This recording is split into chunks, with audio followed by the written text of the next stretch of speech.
Assalamualaikum warahmatullahi wabarakatuh. Selamat pagi, salam sejahtera untuk kita semua. Semoga kalian selalu dilimpahkan kesehatan supaya bisa belajar lagi bersama saya, Bu Nining, untuk mempelajari IPA. Nah, masih di sistem klasifikasi pada makhluk hidup. Nah, Robert Whittaker mengklasifikasikan makhluk hidup ini ke dalam 5 kingdom. Apa aja itu? Nah, harus ditonton secara full ya untuk mengetahui detailnya.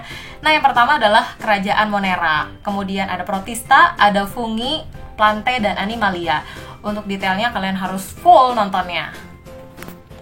Nah, sekarang kita belajar tentang Monera. Monera ini adalah kerajaan para bakteri dan ganggang biru. Nah, seperti yang kalian tahu, bakteri ini adalah makhluk hidup yang kecil sekali ya, atau mikroskopik bahasa kerennya. Mikroskopik itu adalah makhluk hidup yang kecil, saking kecilnya tidak bisa dilihat langsung oleh mata kita sehingga perlu alat bantu, namanya adalah mikroskop. Nanti saya kenalkan. Nah, dia itu, bakteri ini tersusun atas satu sel saja. Nah, berasal dari kata uni itu satu. Sel itu adalah penyusun dari makhluk hidup. Nah, konsepnya gini ya, makhluk hidup itu disusun oleh sel-sel. Dapat dikatakan makhluk hidup kalau setidaknya memiliki satu sel saja seperti bakteri ini. Nah, kalau manusia berapa sel? Banyak ya, banyak sel.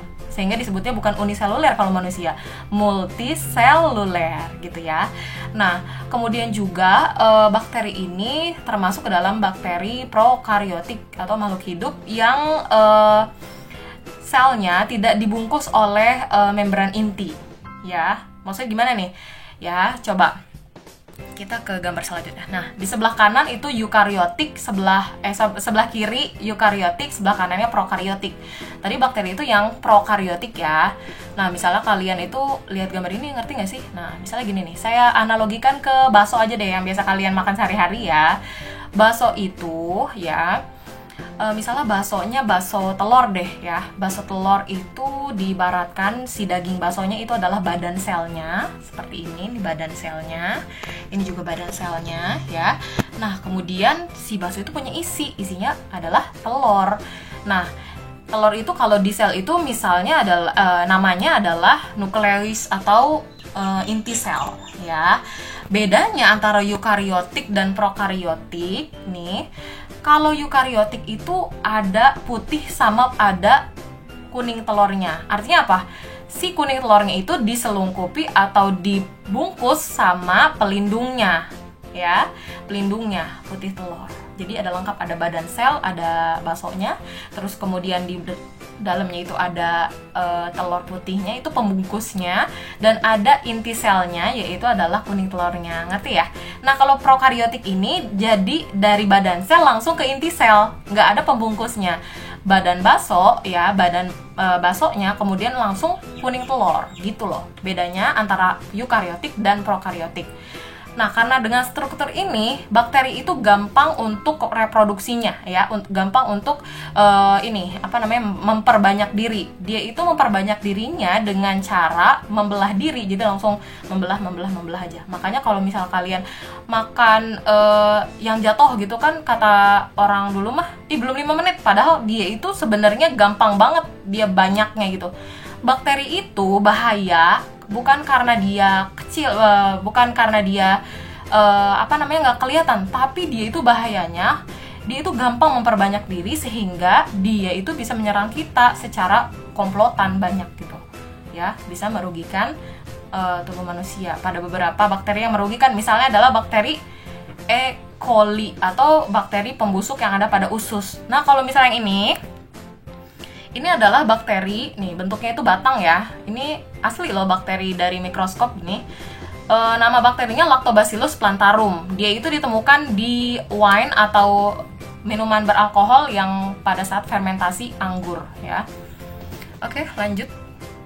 Nah, ini adalah kerajaan para plankton. Tahu ya plankton ya, di SpongeBob SquarePants, musuhnya Mr. Krab. Jadi dia itu mikroskopik, kecil ya. Kalau misal di SpongeBob itu harusnya nggak kelihatan banget karena dia itu bisa dilihat hanya dengan mikroskop atau alat bantu. Dia itu uniseluler, tersusun atas satu sel juga, tapi dia eukaryotik. Nah, tadi ngerti ya, eukaryotik itu adalah selnya sudah dibungkus, bagian intinya itu ada pembungkusnya. Oke. Nah, protista ini terdiri dari 3, ada yang mirip hewan, ada yang mirip tumbuhan, dan ada yang mirip jamur.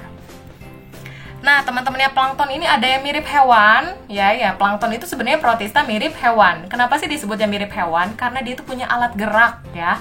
Alat geraknya itu, nah, ini seperti ini. Apa tuh namanya? Tanduknya si antenanya si plankton ya. Itu alat gerak. Terus juga ada yang kayak tangan sama kakinya gitu. Itu alat gerak ya. Kemudian ada yang mirip tumbuhan. Kenapa sih dia mirip tumbuhan? Karena dia hijau-hijau itu adalah klorofil. Dia bisa fotosintesis. Tahu nggak hasil fotosintesis itu apa? Oksigen. Nih, kalau misalnya kalian pernah mikir, di daratan kan ada banyak pohon. Pohon kan hasil dari fotosintesisnya oksigen, digunakan oleh makhluk hidup di sekitarnya. Terus gimana oleh makhluk hidup yang ada di dalam air gitu, baik di laut ataupun di air tawar? Itu siapa yang ngasih oksigen? Karena kan sumbernya kan ada di pohon. Nah, dia ini ya, alge ini atau fitoplankton nama lainnya.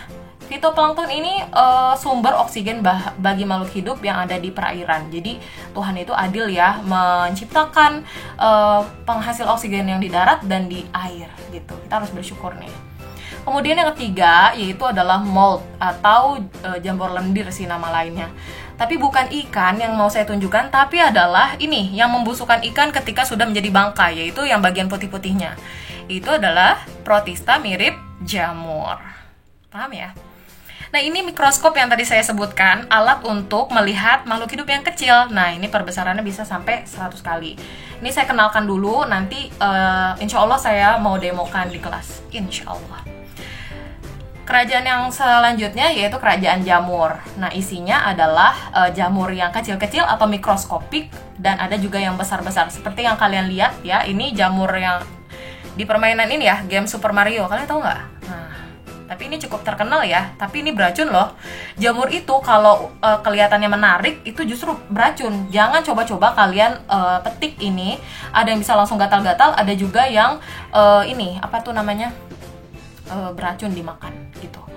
Dia itu ada yang uniseluler, ada yang satu sel tersusun atas satu sel, ada yang multiseluler. Tentu saja yang multiseluler ini yang gede-gede loh, yang seperti ini ya. Karena ada juga yang kecil-kecil. Contohnya adalah jamur tempe nih yang sebelah sini, sama jamur yang ada di kaki. Apa itu jamur kaki? Yang menyebabkan kadas kurap, yang gatel-gatel gitu di sela-sela kaki kalau kena air lama-lama ataupun pada saat kita tidak bersih gitu, membersihkan kakinya. Itu ya, ini jamur-jamur yang kecil-kecil, cuma bisa dilihat di bawah mikroskop. Kemudian dia berkembang biak dengan cara saprofit atau menyerap ya, menyerap si ininya.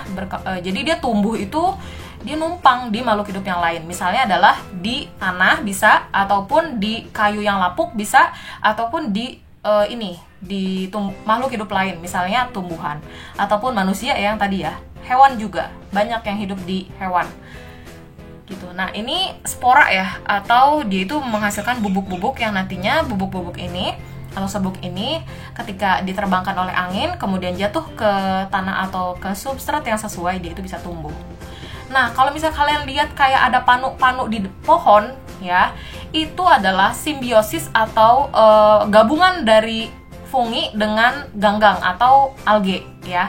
Dia tuh jadi kayak gini nih. Nah, ada yang cuma kayak panu, ada juga yang lembaran, namanya adalah lichen. Ya, udah tahu ya sekarang ya, yang putih-putih atau hijau di daun itu, di daun ada, di batu ada, di batang ada, itu namanya adalah lichen gitu. Nah, kerajaan yang selanjutnya yang paling kalian tahu mungkin ya adalah kerajaan tumbuhan atau plante. Kerajaan ini semuanya makroskopik, jadi semuanya itu bisa dilihat oleh mata ya, jadi gede-gede gitu. Kemudian multiseluler, dia itu memang besar-besar, mulai dari yang paling rendah itu adalah rumput laut, itu adalah tumbuhan tingkat rendah ya. Kemudian juga ada yang tingkat tinggi, kemudian yang paling tinggi ya. Di antaranya adalah seperti saya nggak mau bahas ini ya, rumput laut, karena dia itu ada di antara kerajaan protista dan ada di antara kerajaan tumbuhan gitu. Jadi bingung nih, ada yang makroskopi, ada yang mikroskopi soalnya kalau alge itu. Nah, saya mau bahas itu lumut, paku, sama tumbuhan berbiji saja ya. Yang pertama adalah lumut, nama kerennya adalah Bryophyta ya, Bryophyta. Dia itu dikatakan tumbuhan tingkat rendah karena dia itu masih masih ada yang bohongan bagian organnya, yaitu adalah akarnya. Dia seperti akar tapi fungsinya tidak seperti akar pada tumbuhan umumnya, karena dia itu masih Talophyta itu adalah dia itu nggak punya urat-urat di dalam tubuhnya itu, sehingga menyebabkan dia sendiri itu memang tidak mampu untuk berkembang tinggi gitu. Jadi kan memang pendek-pendek ya. Gimana sih tingginya lumut? Nah, dia itu menempel di substrat. Nah, lumut itu istimewa loh, karena dia itu disebutnya adalah tumbuhan perintis. Dia itu pertama kali yang, pokoknya sebelum ada tumbuhan lain, dia duluan deh. Lumut itu yang paling duluan. Karena sebenarnya tadi kan disebutnya akarnya bohongan, tapi sebenarnya itu yang istimewa. Itu akar yang kecil-kecil itu mampu menyelip di antara batu-batu sehingga melunakkan batu, yang batu itu adalah mineral isinya yang sebagai unsur hara bagi tumbuhan. Jadi kalau misalnya ada tumbuhan yang hidup di situ, pasti lumut itu lebih dulu karena dia yang merombak batu-batuan itu menjadi unsur hara, seperti itu. Nah, dia berkembang biaknya secara metagenesis, ada pergiliran keturunan, kemudian juga dengan spora ya, atau serbuk-serbuk. Nah, lumut itu ada 3 jenis, yang paling banyak dan paling sering kita temui yaitu lumut daun. Nah, kalau misalnya kita deketin tuh sebenarnya ada loh bagiannya kayak gini nih, ini adalah kotak sporanya. Kalau misalnya kalian bisa amati gitu ya. Nah, kalau lumut hati dan lumut tanduk mungkin kalian belum pernah lihat ya. Alhamdulillah kalau saya udah pernah, karena main di tempat yang masih udaranya bagus ya. Waktu itu di daerah Lebak itu ada lumut hati dan lumut tanduk. Kalau dari Cikande alhamdulillah belum pernah lihat ya. Karena lumut ini memang sensitif terhadap perubahan udara gitu. Jadi kalau yang gersang dan udaranya itu kotor, dia itu nggak mau tumbuh karena sensitif itu. Nah, yang selanjutnya adalah tumbuhan paku. Ini tentu saja bukan maksudnya adalah tumbuhan ya, bukan material atau paku yang buat paku bangunan gitu ya. Nah, tumbuhan paku ini sudah Cormophyta, artinya dia tuh udah lebih baik daripada strukturnya dari lumut. Ya, dia kakaknya lumut nih. Dia itu sudah ada pembuluhnya, namanya adalah Cormophyta. Nah, di mana sih kita bisa temukan paku? Paku itu maunya dia tumbuh di tempat yang teduh, ya. Misalnya adalah di bawah pohon, di samping rumah, atau tempat-tempat yang benar-benar teduh lah gitu. Karena dia masih sensitif juga terhadap perubahan adanya kekeringan gitu ya. Dia juga sama berkembang biaknya dengan pergiliran keturunan atau metagenesis, dan juga ada spora. Lucunya paku ini memang mirip dengan tumbuhan semak ya, tumbuhan tingkat tinggi, tapi dia itu kalau misalnya ngelihat paku, beneran paku bukan nih gitu ya. Lihat aja di bawah bawah daunnya ada yang namanya spora, mau itu yang totol-totol ataupun yang kayak garis-garis gitu. Spora itu seperti serbuk-serbuk, warnanya kecoklatan. Dan juga kalau misalnya ada bentukan yang seperti ini ya, ini adalah daun muda yang menggulung, udah pasti itu dia paku. Nah, macam-macam paku nih, ada yang seperti tadi ya, yang paku sejati, ada juga yang ini biasa tanaman hias nih, namanya paku sarang burung. Ini juga tanaman hias, paku suplir. Kemudian ini paku ekor kuda, kalau ini belum pernah saya temuin nih, belum pernah ngeliat. Kalau yang lain udah pernah ngeliat, termasuk yang paku pohon ini. Nah, disebut juga kakaknya lumut karena dia itu udah berhasil dia itu udah bisa gede loh gitu, udah kayak pohon gitu ya. Cuma memang beda dari pohon-pohon yang selanjutnya. Nah, di sini ada tumbuhan berbiji atau Spermatophyta. Nah, tumbuhan berbiji juga dibagi menjadi 2, yaitu tumbuhan berbiji terbuka atau gimnosperme, dan ada tumbuhan berbiji tertutup. Nah, tumbuhan berbiji terbuka cuma 4 di muka bumi ini. Yang pertama adalah ginkgo, melinjo, pakis haji, sama pinus. Dia juga masih agak sensitif terhadap perubahan suhu karena dia maunya itu di tempat-tempat yang dingin. Pinus kan nggak ada di Cikande, adanya di mana? Di Puncak, di Bandung, pokoknya daerah yang dingin-dingin gitu deh, ada pinus. Nah, kalau tumbuhan berbiji tertutup ini atau Angiospermae ini tumbuhan berbunga ya, ini ada di seluruh habitat karena dia memang sudah paling ini paling apa ya, paling jago untuk adaptasi dengan lingkungan. Sebenarnya Angiospermae juga dibagi lagi menjadi dua, yaitu tumbuhan monokotil dan dikotil.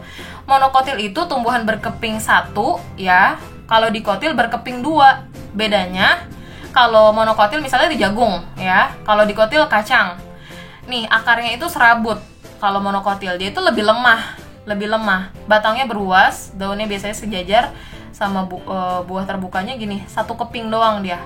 Nah kalau misalnya tumbuhan dikotil, dia itu akar tunggang, dia lebih kuat. Nah pohon-pohon yang ada di hutan itu banyak itu yang dikotil karena dia memang akarnya itu harus kuat ya. Tunggang itu perakaran yang kuat. Batangnya berkayu karena dia berkambium, kemudian daunnya banyaknya yang seperti ini ya, menjadi. Nah, buahnya itu tertutup, kalau ada biji-bijinya itu bisa terbuka seperti kacang lah. Gitu. Nah, ini kerajaan yang paling populer, yaitu kerajaan hewan, atau disebutnya Kingdom Animalia.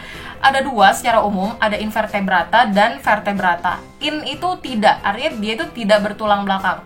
Kalau vertebrata bertulang belakang. Nah, manusia ini yang mana? Manusia, coba cek punggung kalian, ada tulangnya nggak? Ada tulang belakangnya nggak? Nah, invertebrata ini saya mau kenalkan kalian ke keluarganya SpongeBob ya. Pertama Porifera. Ini tentu saja Porifera ini adalah SpongeBob itu ya. Dia itu koral, kemudian anemon laut, teman-temannya. Anemon laut itu yang rumput laut tapi warna-warni. Terus Solenterata ini Solenterata ya, salah ya. Nih ubur-ubur ya. Yang dia tuh SpongeBob itu sering berburu ubur-ubur. Kemudian Platyhelminthes, ini cacing pipih. Nematode itu cacing darah karena dia mengisap darah. Kemudian Annelida ini adalah cacing tanah. Kemudian ada pacet dan juga ada lintah ya.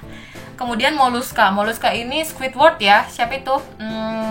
Gurita dan cumi. Kemudian juga ada Gary itu bekicot ataupun siput ya. Jadi hewan-hewan yang lunak Mollusca itu. Arthropoda itu hewan beruas, misalnya adalah ya Mr. Crab ini ya, kepiting. Kemudian Larry itu udang, lobster. Terus juga ada Insecta itu serangga. Terus juga ada laba-laba. Echinodermata Patrick atau bintang laut ya. Bintang laut temennya itu seperti teripang sama ini ular laut. Nah, kalau vertebrata itu Pisces, amfibi, reptil, aves, sama mamalia. Pisces itu adalah kelompok ikan-ikan yang bertulang rawan maupun ikan yang bertulang keras. Tulang rawan itu misalnya adalah ikan ini, hiu dan pari. Kalau ikan bertulang keras ya banyak sekali. Termasuk kuda laut juga ikan di ininya. Kalau paus ikan bukan ya, mamalia kalau paus itu. Kalau amfibi ini hewan yang memiliki kulit yang lembab, misalnya adalah kodok, katak. Nah, dua-duanya tuh beda ya. Terus juga ada salamander. Kalau salamander nggak ada di Indonesia. Reptil itu hewan melata, banyak yang tungkainya kecil ataupun yang tidak bertungkai seperti ular. Kalau aves itu hewannya berbulu ya. Kalau manusia berbulu nggak? Enggak. Manusia itu termasuk hewan yang berambut ya. Jadi bukan bulu ketek ya, tapi rambut gitu. Aves ini banyak modifikasi dari ininya. Bukan banyak, memang dia termodifikasi tungkai depannya untuk terbang. Tapi ada unggas yang tidak terbang, yaitu adalah penguin. Satu-satunya unggas yang tidak terbang tapi bisanya berenang. Mamalia ini berasal dari kata mamae atau kelenjar susu. Jadi semua anggotanya yaitu memiliki kelenjar susu. Nah, biasanya semuanya yang melahirkan ya ininya, perkembangbiakannya. Oke. Kalau manusia di mana nih masuknya? Oke. Jadi kalau manusia ini memang menurut buku ya, karena kita kan memang belajarnya lewat buku-buku filsuf dari barat. Jadi masuknya itu ke mamalia, tingkatan yang paling tinggi, yaitu tingkatan yang Homo sapiens ya nama ilmiahnya. Nah, tapi kalau misalnya menurut agama, manusia ini bukan dimasukkan atau dikelompokkan ke dalam hewan ya. Beda, manusia itu memang lebih tinggi derajatnya dibanding dengan hewan. Jadi ini untuk pengetahuan aja ya, bukan maksudnya saya mempercayai teori evolusi gitu. Oke. Sekian dulu yang bisa saya sampaikan, semoga bermanfaat untuk kita semua. Terima kasih. Wassalamualaikum warahmatullahi wabarakatuh.